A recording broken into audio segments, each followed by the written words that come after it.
వచ్చింది, నేనేమీ లేదు. రాక్షసులను చంపింది కూడా వినాయకుడు చాలా తక్కువ. ఆయన పాల్గొన్న యుద్ధాలు సుమారుగా లేవు అని చెప్పాలి. కుమారస్వామి పాల్గొన్నాడుగా. నన్ను ఏ యుద్ధాల్లోనూ పాల్గొనలేదు. ఊరికే ఇంటికి పెద్దాడు కాబట్టి ఒకటి వీలునామాలో పెద్ద పేరు రాసినట్టు రాశారంటే నా పేరు ఇక్కడ, నాకు బాధ్యతలు తప్పితే ఏం లేవు ఇక్కడ. సేనానికి అనుముకు పెద్దన్నగారుగా ఉన్నాడు తప్పితే తమ్ముడిని చూసి అసూయపడాల. అంతేకాదు ఆ తమ్ముడు కూడా ఎప్పుడు ఏ శుభకార్యం జరిగినా ఎప్పుడు కనపడినా అన్నగారి పాదాలకి నమస్కారం చేసేవాడు. మనకంటే ఏడాది పెద్ద అయినా సరే అక్కగారి పాదాలకి అన్నగారి పాదాలకి మనమే నమస్కారం చెయ్యాలి. మాకు వయోభేదం తక్కువ అని మాట్లాడద్దు. నీకంటే ముందు పుట్టినవాడు ఒక సెకండ్ ముందు పుట్టినా వాడే అన్నగారి కింద.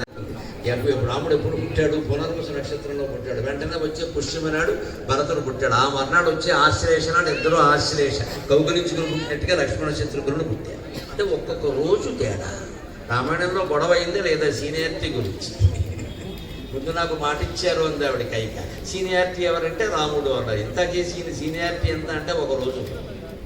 కానీ రోజైనా లెక్కైనా హెడ్ మాస్టర్ ఉద్యోగంలో టీచర్ ఉద్యోగంలో ఉన్న వాళ్ళకి బాగా తెలుస్తుంది. ప్రమోషన్ ఇవ్వాలి అంటే సీనియారిటీ చూస్తారు. ఇద్దరు ఒకే రోజు చేరారు అనుకోండి, 12 గంటల 5 నిమిషాలు చేరిన వాడికి ఇస్తారు, 12:10కి చేరిన వాడికి. అందుకే ఆర్డర్ వచ్చిన వెంటనే చేరిపోవాలని గవర్నమెంట్ ఉద్యోగం వాళ్ళు పూర్వం తొందర పడేవారు. ఇప్పుడు సాఫ్ట్వేర్ వాళ్ళు ఎవరు తొందర పట్ల. చేరిన ఏడాది కంటే ఉండడు, మళ్ళీ రావాల్సిందే వెనక్కి. ఇప్పుడు సీనియారిటీ ఎవరికి అక్కర్లేదు అక్కడ.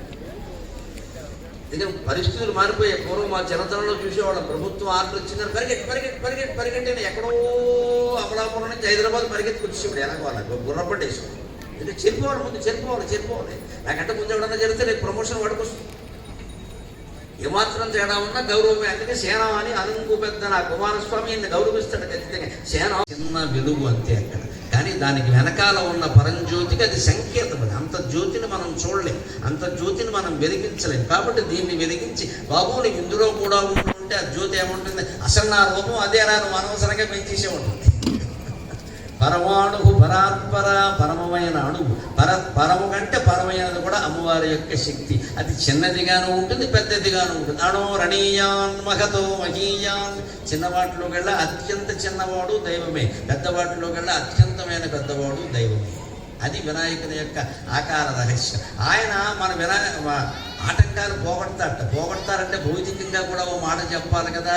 అనుకున్నప్పుడు పెద్ద గాలి వీసింది అనుకో, ఆ గాలికి మేఘాలు చల్లాచెదరైపోతే ఇంకా వాన కురవదు. మీకు పామరులకి మామూలు ఆటో డ్రైవర్లకి తెలుసుండి ఈ విషయం బాగా. ఆటో డ్రైవర్లు, క్యాబ్ డ్రైవర్లు బయట తిరుగుతూ ఉంటే సాయంత్రం 4ంటికి మనం ప్రయాణం చేసామనుకోండి, 5ంటికి మేఘాలు కమ్ముకున్నాయి అనుకోండి, ఒక పావు గంటలో ఏదైనా గాలి వచ్చి మేఘాలు చల్లాచెదరైతే వెంటనే వాళ్ళు అంటారు అయ్యగారు ఇంక వాన కురవదు అంటారు. నేను తరచు ప్రయాణాలు చేస్తూ ఉంటాను కదా కారులో, వాళ్ళ డ్రైవర్ల మాటల మీద ఆశ్చర్యపోయాను. కురవలేదు.